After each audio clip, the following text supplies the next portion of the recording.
Hello everyone, আসসালামু আলাইকুম। কেমন আছেন আপনারা সবাই? আলহামদুলিল্লাহ, আমি তো অনেক ভালো আছি। আশা রাখছি আপনারাও সবাই ভালো আছেন। এই সামারে আমরা তো গরম পাইনি, কিন্তু যখন একটু হলিডেতে যাওয়ার সময় হয়েছে এখন তো ভালো ভালো রোদও পাচ্ছি। তো যাই হোক, এর আগে একটি ভিডিওতে আপনারা দেখেছেন যে সামার টাইমে হলিডেতে গেলে পটের যে গাছগুলো আছে, টবের গাছ, তাকে কিভাবে রক্ষা করবেন। তো আজ আমি নিজেও 3 দিনের জন্য হলিডেতে যাচ্ছি। চলুন একটু ছোট্ট এক ঝলক দেখে যাই যে হলিডেতে যাওয়ার আগে আমি কি কি ব্যবস্থা করছি। আশা রাখছি এই ভিডিওটি আপনাদের সবার উপকারে লাগবে। প্লিজ ভিডিওটি ভালো লাগলে সবার সাথে শেয়ার করবেন। এই টিপস অ্যান্ড ট্রিক্সগুলো সবার কাজে লাগবে, এটা আমার বিশ্বাস। কারণ হচ্ছে আমরা হলিডেতে যাওয়ার পর আসার পর দেখি পটের গাছগুলো একেবারেই শেষ। আশা রাখছি এই ভিডিওগুলো দেখার পর আপনাদের গাছের কোনো ক্ষয়ক্ষতি হবে না। এই হচ্ছে আমার ফ্রন্ট গার্ডেনটি। আমার ফ্রন্ট গার্ডেনে যেই গাছগুলো আছে, যে গাছগুলোতে পানি একটু বেশি লাগে, যেমন এই টমেটো গাছ। এই টমেটো গাছটিতে পানি বেশি লাগে কারণ টমেটো হয়েছে, তাই এখানে আমি যাওয়ার আগে পানি তো দিয়েছি। তারপরে এই যে এখানে একটি কল সেট আপ করে রেখেছি, এখান থেকে টপ টপ টপ টপ করে পানি যাবে। এতে করে এই যে গাছটি, এই গাছটি একেবারেই সুরক্ষিত থাকবে, পানি শূন্যতায় এই গাছটি মরবে না। আর এই যে দেখতে পাচ্ছেন এই করলা গাছে আমি বড় বড় পট এত পানি দিয়ে গিয়েছি, একেবারে স্যাঁতস্যাঁতা পানি। আর আগামীকালকে দেখাচ্ছে বৃষ্টি হবে, তো শুকর আলহামদুলিল্লাহ আজকের জন্য এই গাছটি একেবারেই সুরক্ষিত। এরপর আপনারা জানেন যে আমার কনজারভেটরির ওই কর্নারে একটি পুঁইশাক থাকে। ওই পুঁইশাকটি আমি আমার কিচেনে যে ফ্রিজ আছে সেই ফ্রিজারটির উপরে রেখে যাচ্ছি। কারণ হচ্ছে কনজারভেটরিতে যখন রোদ ওঠে 40 ডিগ্রি ওভার হয়ে যায়, তো সেই রোদে 3 দিনে এই পুঁইশাক মরে ভূত হয়ে যাবে।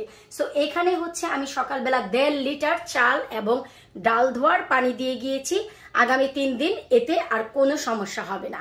আর পাশেই কিন্তু আমার একটি বেলি ফুলের পট ছিল যা আমি বীজ থেকে করেছি। এই যে বেলি ফুল, তো এই বেলি ফুলের পটগুলো আমি আমার কিচেন ওয়ার্কটপে রেখে গেলাম, কারণ এখানে সকালবেলা হালকা করে একটু রোদ আসে, তারপরের থেকে একেবারে কুল থাকে আমার কিচেনটি। সো এই দুটি পট আমি ঠিক এভাবেই রেখে গেলাম, কারণ হলিডেতে যাওয়া মানেই হচ্ছে আমার টেনশন যে আমার গাছগুলোর কি হবে। তাই ওভারনাইট কোথাও গেলেই টেনশন, তাই আমার এই ব্যবস্থা। ছোটখাটো কল, যারা আমার আগের ভিডিওটি দেখেননি প্লিজ এই ভিডিওর নিচে লিঙ্কটি দিয়ে দিব। আমি বাহিরে যাওয়ার সময় প্রপার একেবারে গার্ডেনের ভেতরের এবং বাহিরের গার্ডেনের কি ব্যবস্থা করি তার একটি ভিডিও দেয়া আছে, আপনারা সেখান থেকে দেখে নেবেন। এই তো গাছপালা সব ব্যবস্থা করে দিয়ে আল্লাহর নামে আমরা বের যাচ্ছি হচ্ছে ভাতিজি ডলির বাসায়, যে এসেছিল আমার বাসায়, আপনারা দেখেছিলেন। তো বেসিক্যালি আমরা সামার হলিডেতে দিনে দিনে গিয়ে কোথাও আর বিকেলে চলে আসি। আর এখন যেহেতু 3 দিনের জন্য যাবো, তো গাছের জন্য অনেক চিন্তা হচ্ছিল, তাই আমি এই ব্যবস্থাটি করেছি। আর এখনের যে ভিডিও, এই ভিডিওতে আপনারা যদি ডিটেলস না পান, এর আগের একটি ভিডিওতে আমি ডিটেলস এক্সপ্লেন করেছি আমার ব্যাক গার্ডেন ফ্রন্ট গার্ডেনে আমি কিভাবে ঠিক এইভাবে ট্যাপ দিয়ে পানির মতন ফুটায় ফুটায় পানি পড়বে ব্যবস্থা করেছি। আপনারা লিঙ্কটি এই ভিডিওর নিচে পেয়ে যাবেন। তাছাড়া আমি সেই জিনিসগুলো কোথা থেকে কিনেছি সেই জিনিসের যে লিঙ্ক আমি আমার ওয়েবসাইটেও রেখে দিব এবং এই ভিডিওর নিচেও রেখে দিব। তো চলুন আল্লাহর নাম নিয়ে আমরা বের হই। আর যেহেতু অনেক দূরের পথ, 3 ঘন্টার পথ, বাচ্চা কাচ্চার সাথে নিয়ে যাচ্ছি, মাঝ পথে একবার তো একটু থামতেই হয়, তাই আমাদের 3.5 থেকে 4 ঘন্টা লাগবে। তাই সাজুগুজু করিনি, সিম্পল একেবারে বের হয়েছি। তাছাড়া আমার সাজুগাজুর ভিতরে আছেই তো চোখের কাজল আর আইব্রো, এছাড়া কিছু না, গালে ব্লাশন দেই। তাই এখন দিয়ে বের হইনি, এত লং পথ যাওয়ার আগে হয়তো বা দিব না। চলুন দেখি আমাদের আমান আমিন আজকে কি পড়লো। হ্যালো গাইস, এই হচ্ছে আমান, একটি লাল টি শার্ট পরেছে, আর আমিনা বুড়িও আজকে একটি লাল টকটক জামা পরেছে। সে যাচ্ছে হচ্ছে জামাই বাড়ি, তাই সে লাল ড্রেস পরে গিয়েছে। পিক দেখছো তুমি? গুড। আর আজাদ হচ্ছে অ্যাজ ইউজুয়াল, সে কমফোর্ট ড্রেস পরেছে, তার যেটা কমফোর্টেবল। এই তো আমরা প্রায় ভাতিজির বাসার কাছাকাছি চলে এসেছি। আমাদের কোনো সার্ভিসেই থামতে হয়নি। 3 ঘন্টার পথ, আমাদের মনে হয় 3 ঘন্টাই লাগবে, এর বেশি না, কারণ এখন দেখাচ্ছে আর হাফ এন আওয়ার আছে। তো আমাদের সার্ভিস এই জন্য থামতে হয়নি, কারণ কোনো ট্রাফিক ছিল না, জ্যাম ছিল না, একেবারে স্মুথ রাস্তা। চলে এসেছি। আমিনাকেও কিছু খাওয়াতে হয়নি, ওরা ক্ষুধার কথা বলেনি। তো আমিনার জন্য খিচুড়ি নিয়ে এসেছে গরম করে, সেটাও খাওয়ানো হয়নি। এখন দেখি কোথাও হয়তো বা থেমে খাওয়াবো বা বাসায় গিয়ে। ওরা এইমাত্র ক্রিপস ওপেন করলো খাওয়ার জন্য। এই লাস্ট 2.5 আওয়ার্সে কেউ কিছুই খায়নি। ভীষণ ভালো লাগলো। যতটা রৌদ্র হওয়ার কথা ছিল ততটা রৌদ্র না, ওয়েদার খুব ভালো আছে। তো দেখি, চলুন ভিডিওর সাথেই থাকুন। পরবর্তী আমরা কোথাও থামি না সরাসরি ভাতিজির বাসায় যাই, সবকিছু শেয়ার হবে। Hi guys, I'm going to my friend's house and my sister's here. We're eating greens.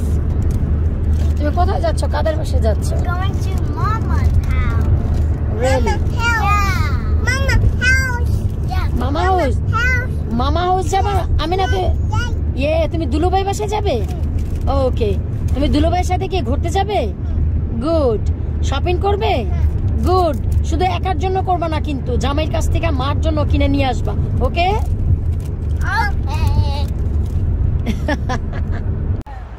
তো আমরা হচ্ছে কোনো সার্ভিসে থামিনি, যেহেতু আমাদের আর আধা ঘন্টা সময় আছে। আমরা একটি পেট্রোল স্টেশনে থেমে আমেনা বুড়িকে একটু খিচুড়িটুকু খাইয়ে নিলাম। পুরোপুরি 2 ঘন্টা পরেও, 2.5 ঘন্টা পরেও খিচুড়ি পুরো গরম ছিল। এই হচ্ছে আমাদের আমেনা বুড়ি, প্রিন্সেস অ্যান্ড প্রিন্স। তো ওকে একটু চুলটা একটু টাইডি করে দিলাম, যেহেতু জামাই বাড়ি যাচ্ছে। তো এখন আর এই হচ্ছে আজাদ। আমি আবার বাদ যাই কেন, আমাদের টাইডি করার আর কিছু নেই, খাওয়া দাওয়ারও কিছু নেই, জাস্ট হালকা একটু কমফোর্ট পেলাম, এটাই হচ্ছে অনেক। এখন সরাসরি আধা ঘন্টা লাগবে ভাতিজির বাসায় যেতে। ভাতিজির বাসায় গিয়ে তারপরে একেবারে রেস্ট আর খানাবিনা। তো আশা রাখছি যে এই ছোট্টখাট্টো জিনিসটুকু আপনাদের ভালো লেগেছে। আসলে আমিনা বুড়ির জন্যই আমাদের নামা, না হয়তো আমরা নামতাম না, হাফ এন আওয়ার লাগতো, আমরা চলেই যেতাম।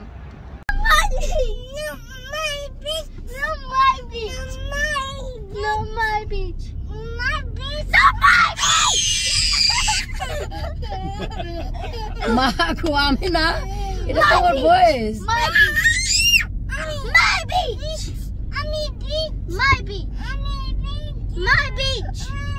আমি না বলো, আমি বিচে যাব।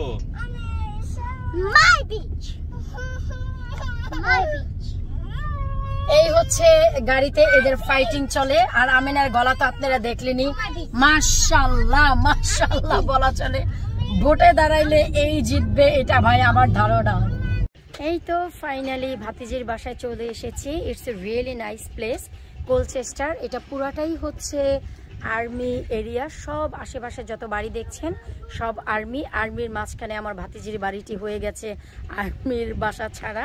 আর এখানে সমস্ত হচ্ছে আর্মি ফ্যামিলি থাকে, খুবই চমৎকার। এই যে আমরা মাত্র গাড়ি পার্ক করলাম, আর এই হচ্ছে আমার ভাতিজির বাড়ি।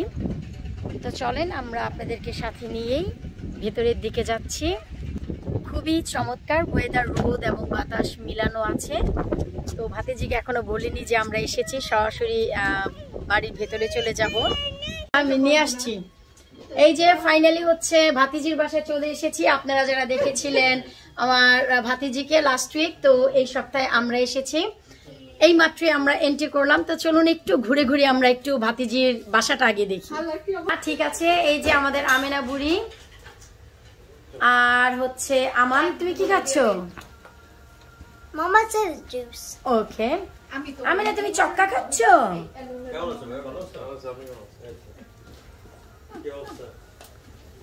আর এই হচ্ছে আমার ভাতিজির বাড়ি। আমরা এখান দিয়ে এন্ট্রি করেছি। ওদের হচ্ছে 2টা বেডরুম, এখানে একটা আর হচ্ছে এইখানে হচ্ছে আরো একটা। আমি এর আগেও এসেছি, এখানে থেকে গিয়েছি। তখন হচ্ছে এই আলমারিটি ছিল, এই পাশে বেডটি ছিল, ওই পাশে। তো আমার কাছে সব মনে আছে। আর এটা যেহেতু আর্মি এরিয়া, খুবই চমৎকার। আপনারা তো দেখলেনই বাহিরটি। আর আর এই হচ্ছে, আর এটা হচ্ছে আমাদের ইমনের রুম, আমার ভাইয়ের room. Amina, yes, doesn't matter, আব্বু প্লে করো। আর হচ্ছে এটা হচ্ছে অনেক সুন্দর। এই যে আমি দিয়ে দিয়েছিলাম পুঁই শাক আমার ভাতিজিকে, ও এনে খুব সুন্দর করে উইন্ডোতে রেখে দিয়েছে। এই যে দেখছেন বড় হয়েছে, বীজও দিয়েছে। এখন হচ্ছে কি শাক? ও আচ্ছা আচ্ছা, ওই যে আমি সেচি শাক একটা পটি দিও ডুলি। ওটা দিব এখানে বাঁচানোর জন্য এখানে অন্ধকারে রাখছি না না না বাঁচানোর জন্য অন্ধকারে রাখো না আলো দরকার বাইরে মরে যাবে হ্যাঁ ওই যে কাঁঠাল নিয়ে আইছে পুরির জন্য আর ওরে বাবা এই যে আমি সেচি শাকের ওকে দুটি রুটও দিয়ে দিয়েছিলাম লাস্ট উইক আমি ভিডিওতে দেখাতে পারিনি তো এই যে মাশাআল্লাহ বেঁচে গেছে বড় আছে আর এই হচ্ছে পুঁই শাকটা দেখে ভীষণ ভালো লাগছে যে পুঁই শাকটাও সুন্দর করে রেখেছে সবকিছু গুছিয়ে রাখে টিপটপ করে রাখে এই যে আমার ভাতিজি পিঠাও বানিয়েছে আপনারা দেখতেই পাচ্ছেন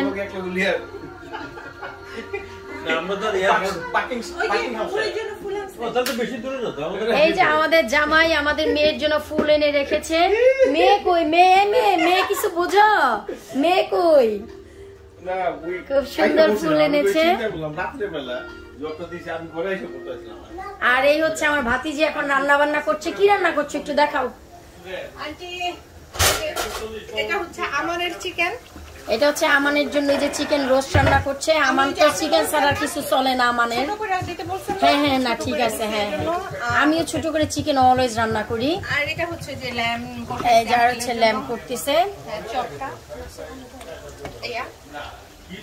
তো আমি আজকের ব্লগটি তেমন বেশি বড় করব না হয়তো বা একটি দুটি ক্লিপ অ্যাড করব তারপর হচ্ছে আবারও ভাতিজির বাসায় নতুন করে আমি ব্লগ করব কারণ ব্লগ বেশি বড় হলে অনেক সময় দেখা যায় আপনারা অনেকে বাংলাদেশ থেকেও দেখেন ডাউনলোড হতেও টাইম লাগে তো আমি চেষ্টা করি একটু ছোট ছোট করে ব্লগগুলি এখন করতে আগের ব্লগগুলি হাফ এন আওয়ারের উপরে চলে যেত তো অনেকেই বলতেন যে আপু ভিডিওটা আরেকটু ছোট হলে ইজি হয় তো সেই পারপাসে আমি চেষ্টা করব ভিডিওটি ছোট করতে তবে হ্যাঁ খাবারের সময় একটু ক্লিপ আমি নেব তারপর আমি চিন্তা করব যে ভিডিওটি কোথায় এন্ড করব এই তো ধোয়া ওঠা চিকেন রোস্ট দেখতে খুবই চমৎকার লাগছে কালারটিও অসাধারণ এসেছে আবার এই যে দেখুন এখানে আলু সিম দিয়ে কি মাছ ডলিটা বললাম আই মাছ রান্না করেছে এখন হচ্ছে আবারও পোলাও চড়াবে এই যে পোলার চালটা ধোয়া আর ল্যাম হচ্ছে ফাইনাল টাচ দিচ্ছে ফু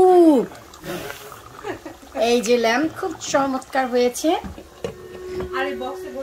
আর এ পাশে হচ্ছে ভাত চড়িয়ে দিয়েছে আর এখানে কি এগুলো এটা ঝিঙ্গে দিয়ে হচ্ছে মৃগেল মাছ ও ঝিঙ্গা দিয়ে মৃগেল মাছ রান্না করেছে খুব চমৎকার দেখতেই লাগছে ভালো না তাই ফাইনালি আমরা এখন খেতে বসবো তো আমি আমার ভাতিজি কষ্ট করে যে রান্না করেছে আপনাদের সাথে একটু দেখাচ্ছি এই হচ্ছে ঝিঙ্গা দিয়ে মৃগেল মাছ ছিল আমি শুরুতেই একটু দেখালাম তারপর এই হচ্ছে ল্যাম এই হচ্ছে আই মাছ আলু সিম দিয়ে চিকেন রোস্ট পোলাও খুব চমৎকার 10 মিনিটে পোলাও করে ফেলেছে এই হচ্ছে ভাত রাইস কুকারে করেনি পানি ঝরিয়ে করেছে আমি শুধু তাকিয়ে তাকিয়ে দেখলাম বাবার জন্য আমি পারবো না এটা 100% গ্যারান্টি আজাদের জন্য পায়েস রান্না করেছে চিনি ছাড়া খুবই চমৎকার লাগছে চিনি ছাড়া পায়েস হ্যাঁ ডায়াবেটিস চিনি ছাড়া তাহলে পায়েসের ইজ্জতই শেষ না পায়েসই এখন হচ্ছে আমরা সবাই খেতে বসবো আর এই হচ্ছে আমার স্পেশাল মোহাম্মদ ভাই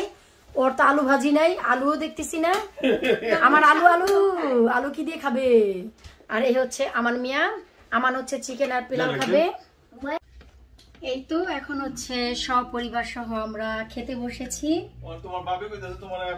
আমি শুরুতেই মৃগেল মাছ আলু আর ঝিঙ্গা দিয়ে যেটা রান্না করেছে সেটা খাচ্ছি বিসমিল্লাহ আসসালামু আলাইকুম ভাইয়া কোথায় আছেন পোলাওটা এক্সিলেন্ট হয়েছে চলে আসেন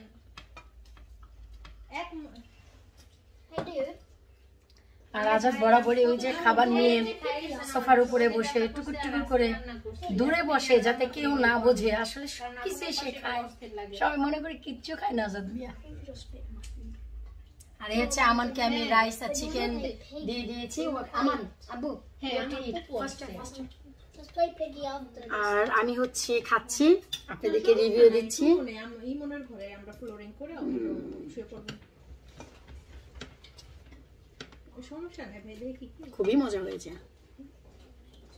এই যে এখানে পানি আঙ্কেল চলে আসেন ভাই আমি না মানে এখন আমি একা একা খাবো সব খাবার খাবো টেস্ট করব তো বন্ধুরা এই তো আমার দুদিনের হলিডে শেষ, হলিডে থেকে ফিরে এসেছি। আসার পরপরই এই যে দেখুন একেবারেই সন্ধ্যা গড়িয়ে গিয়েছে আমরা বাসায় আসতে আসতে। তো আমি সব কিছু রেখে সবার আগে যে জিনিসটি শেয়ার করতে আসছি আপনাদের সাথে তা হচ্ছে এই যে আমি পটটি রেখে গিয়েছিলাম, আমার পট পুরো এমটি হয়ে গেছে আর মাটি একেবারেই ডাম্প আছে, কড়া রোদ গেছে 2 দিন। আলহামদুলিল্লাহ আমার এই গাছটি যেমন চুপসে যায়নি। আপনারা দেখতেই পাচ্ছেন টমেটোগুলো খুব চমৎকার আছে, যেহেতু অন্ধকার হয়ে গেছে তাই অত ক্লিয়ার না বোঝা গেলেও আপনারা নিশ্চয়ই বুঝতেই পারছেন যে গাছগুলো কিন্তু একেবারেই সতেজ আছে। তার মানে হচ্ছে আমার এই পদ্ধতি একেবারে কাজ করেছে 2 দিনের জন্য। যদি বেশি দিনের জন্য যান এই পদ্ধতিতে অল্প পরিমাণে টাকা দিয়েও আপনারা এই কাজটি করতে পারবেন, শুধু বোতলের সাইজটি বাড়াতে হবে। এরপর হচ্ছে ফ্রিজের উপর থেকে পুঁইশাকটি এনে আমি এই যে আবার যেটা যার জায়গায় ছিল সেখানে রেখে দিলাম। আপনারা দেখতেই পাচ্ছেন কত চমৎকার। আমি কিন্তু কোনো লাইটও এখনো পর্যন্ত অন করিনি, মাত্র বাসায় এসেছি। তো এই যে দেখুন আমার পুঁইশাকের গাছটি একেবারেই সতেজ আছে, পানির কোনো অভাব নেই। আশা করি আপনারা তা দেখতেই পাচ্ছেন। অন্ধকারে দেখিয়েছি, তারপরেও আমি লাইটটি একটু অন করে দিলাম। অন করে আবারও নতুন করে আপনাদের একটু দেখাচ্ছি যেন এই গাছের সতেজতা আপনারা দেখতে পান, যে পানির কোনো শূন্যতা এতে নেই, পানির কোনো অভাব এতে নেই। আমি যে এখানে পানি দিয়ে গিয়েছিলাম 1.5 লিটার চাল ধোয়ার ডাল ধোয়ার পানি, আমার এটি কিচেনে থাকার কারণে পুরোপুরি 2 দিন সাপোর্ট করেছে। এরপর হচ্ছে নিশ্চয়ই আপনাদের মনে আছে যে আমি লাউয়ের পটেও একটি দিয়েছিলাম। এই যে দেখুন পানি কিন্তু সব শেষ হয়ে গিয়েছে আর এই হচ্ছে লাউয়ের গাছ। আমি অনেকগুলো লাউ পরাগায়ন করে গিয়েছিলাম, এই যে পলি নেট করেছিলাম।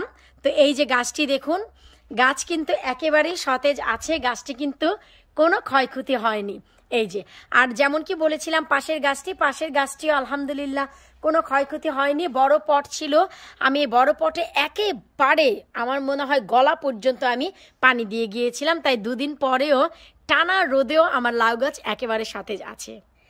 এখন হচ্ছে আপনারা যে ম্যাজিকটি দেখবেন তা হচ্ছে বেগুন গাছের। এই যে বেগুনের পট 2 দিন পানি ছাড়া কিভাবে বেঁচেছিল।